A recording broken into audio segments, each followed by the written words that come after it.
You don't need a cosmic illusion to be asleep. You don't need a grand spiritual drama. You don't need some mystical awakening. You just need one ordinary thing, a room with people in it. Walk into any group, friends, colleagues, strangers, and the show begins before you even notice. Your posture shifts. Your voice adjusts. Your smile calibrates. You scan the room without meaning to. And instantly, you slip into a role you never consciously chose. Welcome to the True Man Show. The only show where the actor doesn't know his acting and the audience is entirely in his head. You think you're being yourself. But watch closely. You're performing. Subtly. Constantly. Every second. Every gesture becomes a line from a script you didn't write. Every silence becomes a stage direction you've memorized. Every reaction is shaped by the character you believe you have to play. Not because anyone is forcing you, but because this is what the mind does when it walks into a room. It scans. It judges. It invents narratives. It evaluates worth. It creates invisible social hierarchies. It decides who you should be, how much space you can take, and what version of yourself is safe in this scene. Not the truth, just the role. In one group, you're the quiet one. In another, the loud one. With some people, you're confident. With others, you shrink without understanding why. Same person. Different scenes. Different performance. And you call this me. You think the world shapes you. But it's the inner show, the backstage chaos, that dictates how you behave. You walk into a room and instantly forget, nobody there is actually thinking about you. Not the way you think they are. Not with the intensity you imagine. But your mind doesn't care. It runs its own production. They don't like you. You sounded stupid. They're judging your silence. You talked too much. You didn't talk enough. You looked insecure. This is the narrator. The private commentator. The voice that gives meaning to a world that isn't happening. The inner audience that watches your every move and critiques every line you deliver. This is the True Man Show. A psychological theater where you replay conversations long after they're finished. Where you rehearse imaginary dialogues you'll never have. Where you delete yourself in real time because of stories the mind writes faster than you can live. You think you hate social situations. But what you really hate is the version of yourself that shows up when you're not watching. You don't suffer because of people. You suffer because of your interpretation of people. Because of the assumptions you attach to their expressions. Because of the scripts you project onto their silence. Someone looks away, and your mind writes a novel. Someone doesn't respond, and it becomes a rejection. Someone is distracted, and you decide it's because of you. None of it is real. But inside your mind, it plays like truth. You're not tired because you're social.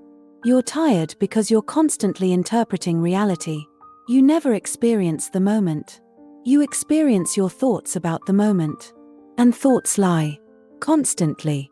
Effortlessly. Without hesitation. The True Man Show isn't about performing for others. It's about performing inside your own mind to avoid the discomfort of simply being. Being is too naked. Too exposed. Too honest. So the mind gives you a character. A role. A shape to hide in. An identity you can defend. But every identity is a cage with golden bars. And the strangest part? You cling to it. Because you don't know who you are without it. That's why you behave differently around different people. Not because you're fake, but because you don't have a stable self. You're a cluster of reactions to imagined expectations. Someone raises their voice, you shrink. Someone seems confident, you become small. Someone seems quiet, you fill the silence. Someone seems important, you perform harder. Someone seems intimidating, you disappear. This isn't personality. This is survival. Most personality is just your nervous system trying not to get hurt. The True Man Show thrives on three things: comparison, interpretation, self-consciousness. Together, they build an entire reality that has nothing to do with the world and everything to do with your fear. Comparison is the casting. Interpretation is the script. Self-consciousness is the spotlight that never turns off. Every social scene becomes a performance because your mind believes you must earn your right to exist. And that's why you can't relax around people. Not because people are dangerous, but because your thoughts are. You're not afraid of them. You're afraid of you. Your judgments. Your interpretations. Your imagined failures. Your private self-cruelty disguised as awareness. People aren't watching you. But your mind is, with a level of scrutiny no one else would ever apply. You walk through life under an internal surveillance system that no one else can see, and no one else cares about. It's self-inflicted imprisonment. And if you look closely, you'll see how the show runs itself. You walk into a room, and without thinking, you adjust your shoulders, your tone, your presence, your entire emotional atmosphere. Not consciously. As a reflex. Because the mind is terrified that who you really are won't be accepted. That's the heart of it. The True Man Show is not about other people. It's about your terror of being seen. Your terror of being misread. Your terror of being judged. Your terror of being too much. Your terror of being not enough. Everything you fear socially comes down to one question: am I safe being myself? For most people, the answer is no. So the acting continues. The show goes on. The performance becomes your second skin. But then, there comes a moment. A small, quiet moment. Almost invisible. Where something breaks. You catch yourself in the act. You watch your own behavior like a stranger observing your life. You see the pretending, the adjusting, the rehearsing, the tiny lies, the subtle masks. You see all of it. For the first time, you're not the actor. You're the one watching the actor. And that moment, that clean, sharp moment of awareness, is the beginning of freedom. Because a performance can only continue as long as you don't know you're performing. The moment you see the stage, the scene begins to dissolve. Most people never make it past the first crack. They glimpse the performance, feel the discomfort of seeing themselves from the outside, and instantly run back to the familiar role. Because truth isn't warm. Truth isn't flattering. Truth doesn't protect your self-image. Truth removes the costume you spent your whole life sewing. And that's terrifying. So the ego rushes in. It tells you the moment of clarity was overthinking. It tells you the social discomfort doesn't matter. It tells you to get back in character before anyone notices something's different. The show must go on, that's the ego's law. But something inside you has already shifted. A part of you has seen behind the curtain. A part of you knows you can't go fully back to sleep. This is where the True Man Show becomes dangerous. Not because the world is hostile, but because your illusions begin fighting for their life. Your mind tries to restore the old settings, the old anxieties, the old reactions, the old roles. It tries to glue the set back together so you don't notice the cracks. But awareness, once sparked, doesn't unsee. You start to notice moments you would have ignored before, how you speak differently depending on who's watching, how your laughter sharpens when you want approval, how your silence deepens when you fear judgment, how your confidence collapses in front of specific faces, how your mind invents meaning for gestures that mean nothing at all. It's like the spotlight you once believed was on you suddenly flips around and shows the empty seats in the theater.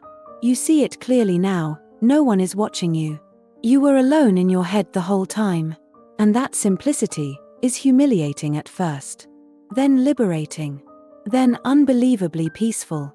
When you truly grasp this, something changes in the way you see people. You stop assuming they're evaluating you. You stop imagining their thoughts. You stop performing for an audience that never existed.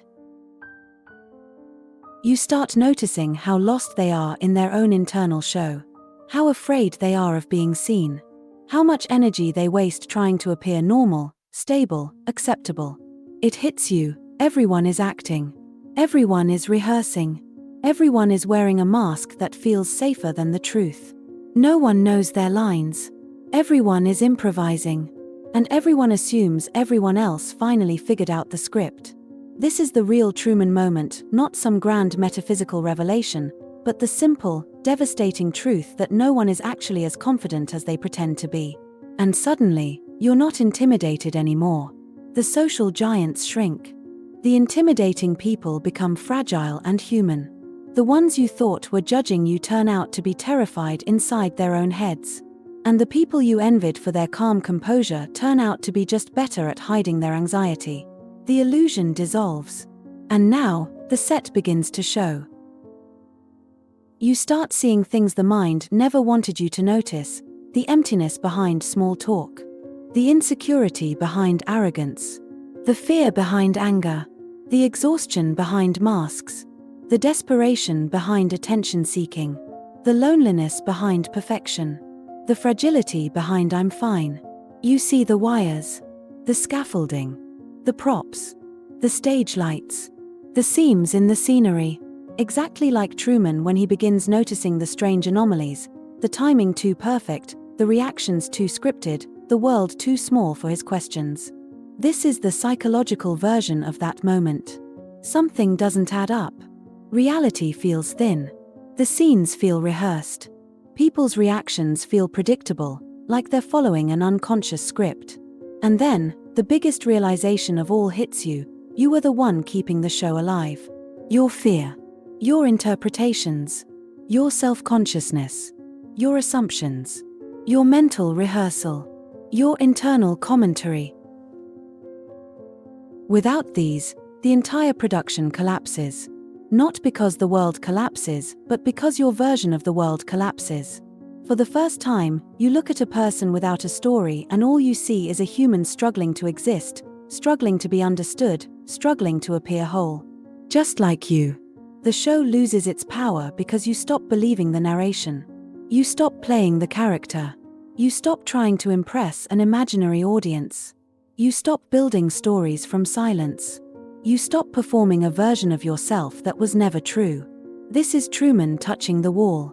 Not physically, psychologically. That exact moment when he reaches out and realizes the sky isn't the sky. The world isn't the world. His fears aren't real. His limits aren't real. His role isn't real. It's all constructed, held together by belief, sustained by habit, powered by fear, and protected by the mind because the mind confuses familiarity with safety. You touch your own wall the moment you question the thoughts you used to worship. The moment you stop assuming your feelings are proof. Your assumptions are facts. Your interpretations are truth. You walk right up to the set of your internal world and press your hand against it. And for the first time, you feel it give. You feel the artificiality of the fears that once controlled you. You feel the softness of the stories you used to believe were rigid. You feel the thinness of the identities you clung to for safety. That's when the show stops being a prison and becomes a choice. Because now you see the exits. Not dramatic mystical portals. Just small, simple, quiet doors that were always right beside you. The exit from overthinking. The exit from self-judgment. The exit from imaginary criticism. The exit from roles that no longer fit. The exit from stories that were never true. The show collapses not with noise, but with clarity. And that clarity is the beginning of the true man, the one who lives without an audience, without a script, without a performance, without the exhausting need to be someone. Thank you for being here with me. Take care of your heart. And may love always guide your path.